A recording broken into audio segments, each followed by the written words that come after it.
सुमुखश्चैकदन्तश्च कपिलो गजकर्णकः लम्बोदरस्य विघ्नो विघ्ननाशो विनायकः धूम्रकेतुर्गणः दक्षो बालचन्द्रो गजानना द्वादशैतानि नामानि यावने शृणुयादपि विद्यारम्भे विवाहे च प्रवेशे निर्गमे तथा संग्रामे संकटे चैव विघ्नस्तस्य न जायते। नमस्कार, स्वागत है आपका आचार्य वाणी में। मैं आचार्य डॉक्टर विक्रमादित्य आपके साथ हूँ। आज का विषय हमारा है कुंभ राशि। कुंभ राशि वालों के लिए फरवरी और मार्च का जो महीना है वो किस प्रकार के योग बना रहा है। देखिए, ज्योतिष वो विज्ञान है कि जो हमें आगे की दूरदृष्टि को दिखाने में हेल्प करता है, और जितना विजन आपका बड़ा होगा ना, उतनी बढ़िया चीज़ों से आप आगे से उस समय को पहले से पहचान कर उसके अनुसार से कार्य कर सकते हो। तो कुंभ राशि वालों, आपकी राशि के दृष्टिकोण समझो इस वक्त 7.5 चल रही है आपकी। लेकिन अब एक बात, बहुत सुंदर बात है कि 7.5 में अब एक ऐसा समय आने वाला है कि शनि निष्क्रिय हो जाएंगे। और 7.5 कई बार क्या होती है, अब कुंभ राशि के तो लग्नेश भी हैं शनि महाराज, लेकिन फिर भी शनि महाराज तो शनि ही हैं, कहीं ना कहीं चीज़ों को डिले करने के योग बना देते, तड़पाते बहुत हैं। लेकिन अब हमें ऐसा दिखाई देता है कि जहां हम जो बोलने जा रहे हैं आप समझें कि फरवरी मार्च में इन 2-3 महीनों में आपके लिए कुछ अच्छा लॉटरी लगने का योग, जी हाँ, कहीं ना कहीं भाग्य को एकदम बूस्टर मिलने का योग, सफलता को कहीं बूस्टर मिलने का योग बनता दिखाई दे रहा है। उसका कारण ज्योतिषीय कारण ही आप समझ लीजिए। आपकी राशि के दृष्टिकोण से यदि हम बात करें, शनि की 7.5 चलते हुए भी बृहस्पति महाराज वक्री चल रहे थे। इस वक्त पिछले करीब 4 महीनों से वक्री थे। सुख वाले भाव में चल रहे थे, सफलता वाले भाव को देख रहे थे, कार्य पूर्ण होने वाले भाव को देख रहे थे। इसके साथ साथ आपकी राशि के दृष्टिकोण से कहीं ना कहीं वो योग बनता दिखाई दे रहा है कि अब बृहस्पति का जो 4 फरवरी से मार्गी होना है, और विशेष तौर पर मंगल महाराज आपकी राशि के दृष्टिकोण से जहां पर उनकी स्थिति कमजोर अवस्था में पिछले 2-3 महीनों से चल रहे हैं, उसके बाद आगे भी बनने वाले हैं। लेकिन ये बीच की एक विंडो है जो आपको खासतौर पर फरवरी मार्च की विंडो है, कई मामलों में अच्छी है।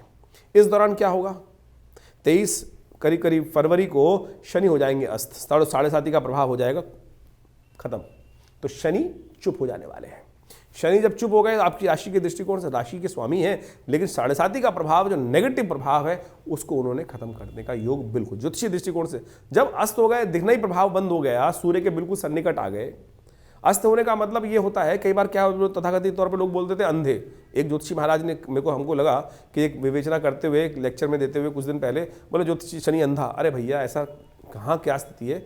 अस्त होने का सीधा मतलब होता है आकाश मार्ग में सूर्य के सन्निकट यदि आ जाए ग्रह, तो क्या होता है कि वो आकाश में लोप हो जाता है, सूर्य अपने प्रभाव में ले लेते हैं, वो अस्त हो जाते हैं, दिखने बंद हो जाते हैं। तो इसी तरीके से, लेकिन आज की तारीख में सोशल मीडिया का जमाना है, लोगों को क्या होता है कि ये पंच मारना है। पंच लाइन बहुत जरूरी है, जिससे क्या, अरे ऐसा क्या हो गया।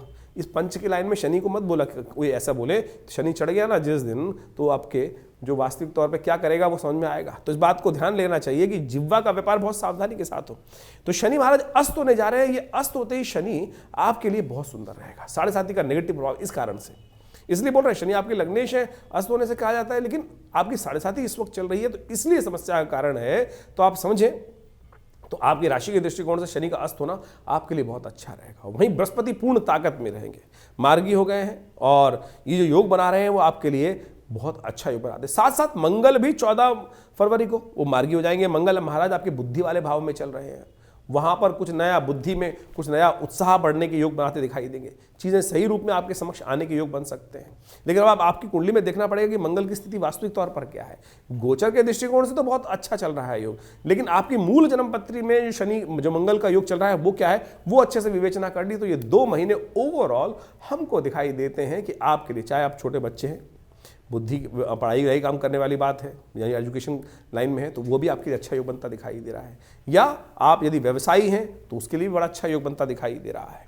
7.5 चलते हुए भी ये समय हम पुनः आपको बताते हैं कि आपके लिए खास तौर पर लॉटरी लगने का योग बनता दिखाई दे रहा है। यानी चीज़ें आपके लिए बहुत सुंदर हो सकती हैं, चीज़ें आपको बहुत लाभ देने के योग दे सकती हैं। जो ग्रह स्थिति हमने आपको समझाने का प्रयास किया है, तो इसके लिए खास तौर पे अपने आप को बिल्कुल तैयार कर लें, चीज़ों को अच्छे से समझकर उसके लिए तैयार हो जाइए। तो इस बात को हटा दीजिए, 7.5 चल रही है, तो हमने आपको समझाया कि जब तक सूर्य और शनि का योग चलेगा, करीब 1 महीने के लिए 23 जो फरवरी से तो बिल्कुल शनि अस्त हो जाएंगे, उसको हम अलग से भी एक वीडियो बनाकर आपको बताएंगे। लेकिन अभी तो हम जो फरवरी मार्च के लिए आपके समक्ष ज्योतिष के दृष्टिकोण से बता रहे हैं, तो ये हमें आप दिखाई देता है कि कुंभ राशि वालों के लिए ये ग्रह गणनाएं बिल्कुल बहुत सुंदर दिखाई देती हैं। चीज़ें कहाँ खराब कर सकती हैं, कई बार चीज़ें आपके इमोशनल पॉइंट ऑफ व्यू से आपको परेशान कर सकती हैं। तो इमोशनल, अपने आपको इमोशनली स्ट्रांग करने की ज़रूरत है। आपको क्या होता है कि कई बार जब ग्रह खराब चल रहे होते हैं, साढ़े साती का प्रभाव चल रहा होता है, तो चीज़ें अच्छी होने के बावजूद भी व्यक्ति को समझ में नहीं आता। अरे फिर बाद में पता चलता है अरे मेरा तो तेरा दोस्त वहाँ पर बैठा हुआ था, उस टाइम पर याद ही नहीं आई। हमारे एक व्यक्ति थे बहुत अच्छे, वो किसी काम में फंसे हुए थे, और जब वो जन्मपत्ति तो ऐसे थे है नहीं कि लोग हमेशा दिखाने को तैयार बैठे होते हैं, और जब बाद में उस व्यक्ति ने बताया कि महाराज मुझे बाद में पता चला कि मेरा खास दोस्त जो पसल दोस्त था उसी के पास वो ऐसी पोजीशन में बैठा हुआ था, यदि मैं चला जाता उसके पास, क्या था, ज्ञान का उदय नहीं हुआ। ज्ञान का उदय हो जाता तो यही स्थिति समझें कि आप क्या साढ़े साती के प्रभाव में चल रहे हैं, और शनि के प्रभाव में चलने के कारण से आपकी बुद्धि क्या होती है, लगातार कई बार दूध का जो कहा जला हो जाए छाछ भी फूक फूक के पीता है। इस कथा को ऐसे समझें कि क्या होता है, चीज़ें जब हमारे खराब चल रही होती हैं तो क्या होता है, अच्छी चीज़ भी हमारे को नुकसान दे जाती है। तो जब समय ठीक होता है तो हम उस तरफ जाने का प्रयास ही नहीं करते। अब दूध क्या है, आपको आयु प्रदान करता है, स्वास्थ्य प्रदान करता है, लेकिन उसको भी फूक फूक के कहते हैं नहीं अरे ये भी जला देगा। तो ऐसी स्थिति नहीं है। तो आप समय को पहचान लीजिए। तो अब जो स्थिति है, ये शनि के अस्त होते ही चीज़ें आपके लिए बहुत फेवरेबल योग बनने की स्थिति उत्पन्न होगी। तो इसको पूर्ण लाभ लेने के लिए थोड़ा आपको अपने आप को तटस्थ तैयार करना पड़ेगा। तैयार हो जाइए, चीज़ें आपको लाभ देने के लिए बहुत सुंदर योग बनते दिखाई दे रहे हैं। ये दिन आपके लिए बहुत अच्छे हो सकते हैं। तो आप इसको सही रूप से समझकर यदि कार्य कर लोगे ना, तो हमें दिखाई देता है कुंभ राशि वालों के लिए बहुत बढ़िया चीज़ें, लॉटरी खुलने के योग बहुत अच्छे बन सकते हैं। लेकिन शनि का उपाय आपको लगातार करने की ज़रूरत है। तो हम कहेंगे शनि का स्तोत्र पाठ करें। जिनकी साढ़े साती चल रही होती है वो अनेक प्रकार के उपाय की तरफ भागते हैं, लेकिन ज्योतिष के दृष्टिकोण से, अध्यात्म के दृष्टिकोण से एक अद्भुत उपाय बताया गया है शनि स्तोत्र। और हमने लाखों लोगों पर इसका प्रभाव देखा।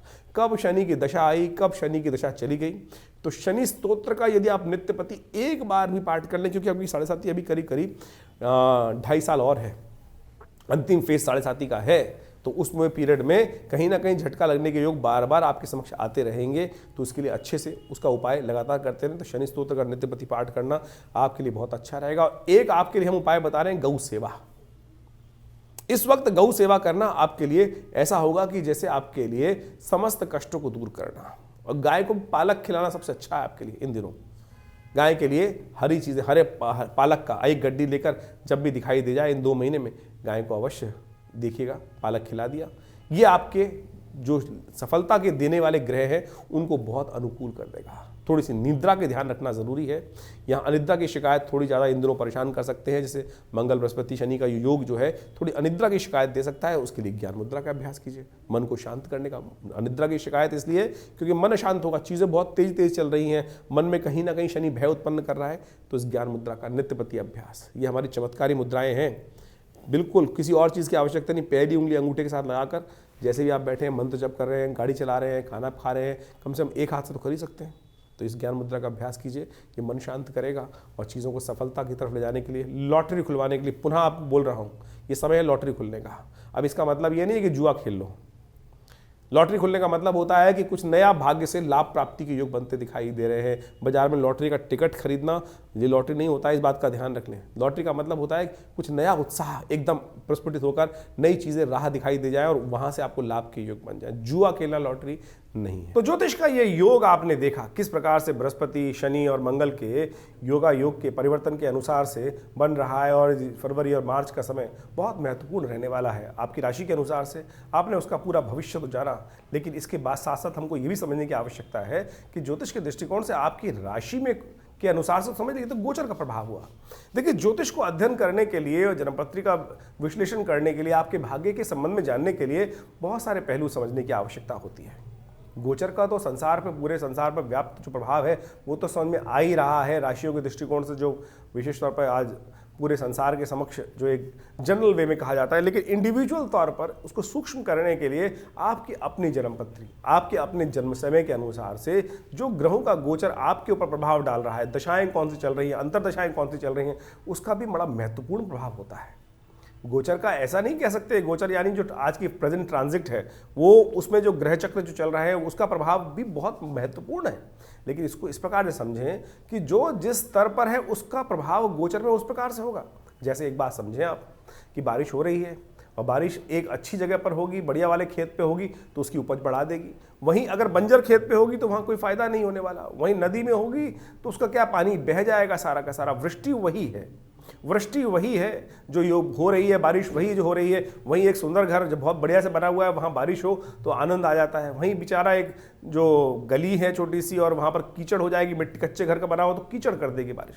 तो ये सारा का सारा प्रभाव आपके देश काल परिस्थिति, यानी आपका मूल जो है, जिस स्थिति में आप हैं, आपकी जन्मपत्री जहाँ है, जहाँ अपने कर्मानुसार अपने भाग्य का लेखा जोखा आपने तैयार किया है, जो वास्तविक तौर पर ग्रहों की प्रत्यक्ष स्थिति है, वर्तमान स्थिति है, उसका प्रभाव उसके अनुसार से होगा।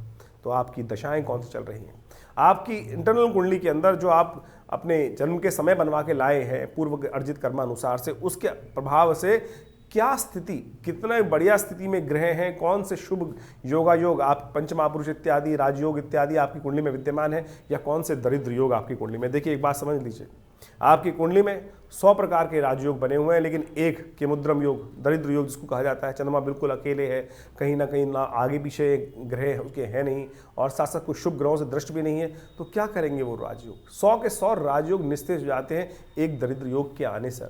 तो यही समझ लीजिए, बहुत सारे लोग बोल देते हैं ना कि अरे हमने इतने बढ़िया बढ़िया कुंडली में सब कुछ ग्रहों चल रहे हैं, लोग मेरे भाग्य में क्यों नहीं जाग रहा है। कारण हो सकता है उसका, उस कारण का यदि सही समय पता चल जाए तो उसका निवारण भी प्राप्त हो जाता है। तो ये संपूर्ण प्रकार के योग, अच्छे बुरे जो योग पड़े हुए हैं आपकी कुंडली के अंदर, उसको अच्छे से एनालाइज करने की आवश्यकता होती है, और उसके बाद इस गोचर के प्रभाव को यदि सही से समझ लें तो जीवन में वारे न्यारे प्राप्त कर सकते हैं। हमारा एक कहना है विशेषतः, बड़े भाग्य मानुष तन पावा, बड़े भाग्य से मानुष तन प्राप्त होता है। और ऐसे ही दुख में समस्याओं से ग्रसित होते होते यदि जीवन निकल जाए तो फिर इस विज्ञान का फायदा क्या है? विज्ञान का फायदा यह है कि हम उस जीवन के कष्ट जो है उनको निवृत्ति प्राप्त करने के लिए समय समय पर जो उनकी एनालाइज करके रास्ते को सही रूप से प्राप्त कर लें। देखिए आज इसका मैं एक उदाहरण और दे देता हूँ आपको, कि पहले क्या होता था, लोग पूछते पूछते जाते थे कहाँ जाना है, कैसे जाना है, भैया ये घर कहाँ पड़ेगा। आज की तारीख में विज्ञान ने तरक्की की, गूगल का इंदाज कर दिया, और गूगल की जैसे जैसे तरक्की प्राप्त हुई, आप घर में बिल्कुल बहुत बार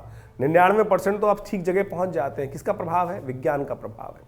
तो इसी प्रकार से आप अपने जीवन में ज्योतिष विज्ञान का लाभ सही समय को समझने के लिए लेने का प्रयास करें। यह विज्ञान एक ऐसा विज्ञान है कि जिससे लाखों वर्षों से जिसका लोग लाभ लेते आए हैं, और बड़े बड़े लोगों ने इसका लाभ लिया, हर व्यक्ति ने इसका लाभ लिया। जिस प्रकार की गणनाएं आपके समक्ष हम समय समय उपस्थित करते रहते हैं, लेकिन उसके लिए अच्छा ये है कि आप अपनी जन्मपत्री को अच्छे से जानकर समझकर उसका बिल्कुल प्रभाव समझकर फिर उसका लाभ लेने का प्रयास करें। इस क्षेत्र में विवेकानंद योगाश्रम और हमारा सही संस्थान जो है ये बहुत वर्षों से कार्य कर रहा है। करीब करीब पिछले 60 सालों से ज्योतिष विज्ञान के संबंध में, अध्यात्म के संबंध में हमारे ये संस्थान ने बहुत कार्य कर कर, बहुत सारी चीज़ों का शोध कर कर करीब करीब 100 से ऊपर पुस्तकें यहाँ से प्रकाशित की गई हैं जो भारतीय पराविद्याओं के ऊपर हैं।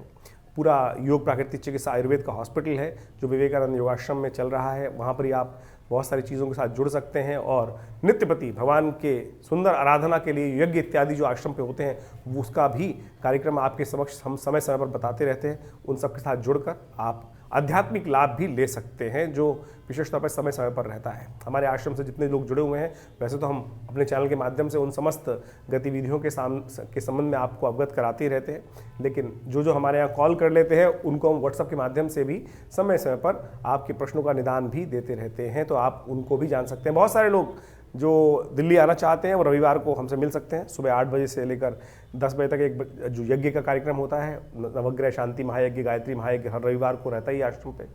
जमुना पार लक्ष्मीनगर क्षेत्र में विवेकानंद योगाश्रम जो स्थित है, भगवती की सुंदर प्रतिमा है जो 1947 में 500 साल पुराना श्री विग्रह भगवती का जो आश्रम पे पधारा है, उनका भी दर्शन का लाभ ले सकते हैं। और आश्रम में जो गतिविधियाँ हैं उनके साथ जुड़ेंगे तो लाभ होगा।